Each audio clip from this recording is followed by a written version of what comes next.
And joining us on this breaking news story, Richa, is Dr. Subramaniam Swamy, someone who's been speaking about the Rajiv Gandhi Foundation for many years now. And Dr. Swamy, now we need to ask questions also about how this went unnoticed. Now, you've been talking about it for many years, Dr. Swamy, but now it's coming out in the open that, from the relief fund, from government money, public sector units, public sector banks, money has been siphoned to the Rajiv Gandhi Foundation. How deep is this rot, Dr. Swamy? It's a serious matter because we have FCRA, especially for those who are in politics and in journalism and so on, that you cannot take money from a foreign source without prior permission of the Home Ministry. And that has not been done in this case.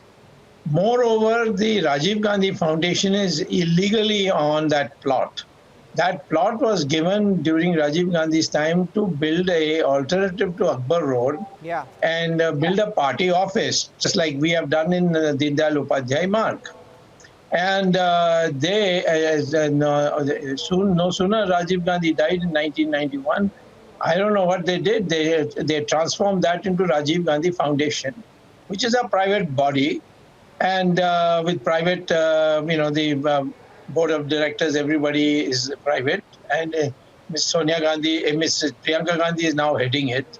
And this has been getting money from foreign embassies.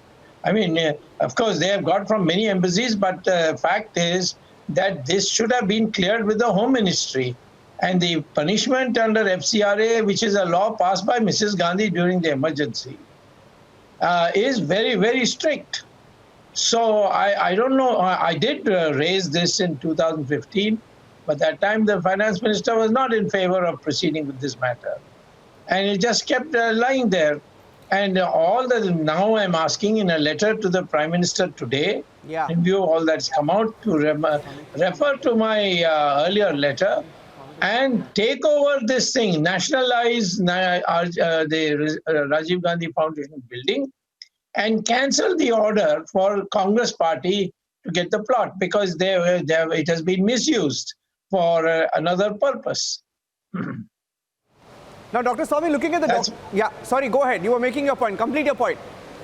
So I am saying that how can a private organization which is controlled by the family take over such prime land? It's not an ordinary piece of land.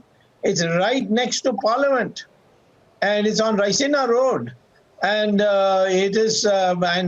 some government bungalows had to be demolished to make way for this building.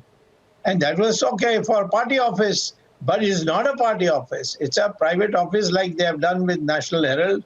Same thing, grab. Now it's time to put an end to it.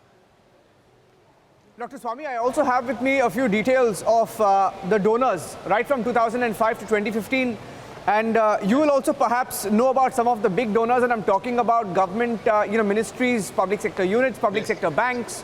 And you perhaps also know about the 1992 budget allocation. Now, the brazen manner in which, all of this was operating under a Congress setup, 100 crore allocated in a budget to Rajiv Foundation. Now, whether the money went through or not, whether somebody opposed or not is irrelevant. But the fact is, for a private body which is not open to public scrutiny, the government of the day back then wanted to transfer 100 crore. And God alone knows how much of money has gone in. Absolutely. And if it is done by the Congress party, then Prevention of Corruption Act comes under section 13 bracket 1 bracket D.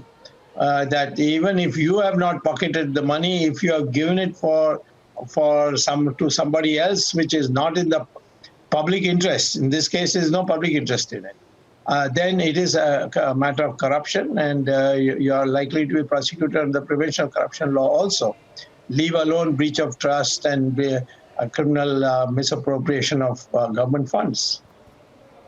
Now, there are many questions. I'll ask you one last one. Dr. Swamy, you spoke about the building and how they had collected money from party workers to build a constructor. Party headquarters instead built a building for the Rajiv Foundation. Now, that is their private matter. it is their party money. That's not the question. Question here, I want to ask you, Dr. Swami, there is also an article, and we pulled out some excerpts. A question was asked in Parliament on whether there was a note in the 90s, early 90s, there was a note sent to government employees, ministries, bodies, asking for government employees also to step forward and donate to the Rajiv Gandhi Foundation. It's a matter of public record, a question that was asked in Parliament. Now, do you believe the time has come to investigate the money, whether public money was siphoned? And I'm using the word siphoned because even money from the relief fund, Dr. Swami, we find out that the same party which is asking questions about PM CARES siphoned money from PM National Relief Fund to the Rajiv Gandhi Trust, a private body. Yeah. Well, first of all, I would like to correct you when you say that's a private money when it's a Congress party collected it and so on. The Congress party has got under Section 13 of the Income Tax Act exemption from income tax, Yeah, provided the money is used for political purposes yeah. of the party. Here, the money is not used for political purposes and it is not for the party. And so whatever money was collected by the party workers and given for Rajiv Gandhi Foundation is in fact violation of income tax law. It's a criminal breach. And the National Herald, I proved it. And the prosecution is going on. They are, of course, going from they have lost in High Court and single judge and the division bench, and now they're going to the Supreme Court and they'll lose there too. So the question is today, if the government is serious, none of these people, none of us can need to proceed in the matter. It's already there in the government records. They should start prosecution right away, cancel Congress party's income tax exemption, as I've demanded in the National Herald case, and proceed with the matter. I stand corrected on that point, but I agree with you that it is time for an investigation because the rot runs much deeper. Dr. Subramaniam Swamy has been talking about the Rajiv Gandhi Foundation for many years. Now, let's see where the story goes, Dr. Swamy. Look forward to following up with you on that letter and the request for the investigation as well. Thank you for joining us this afternoon. Bye.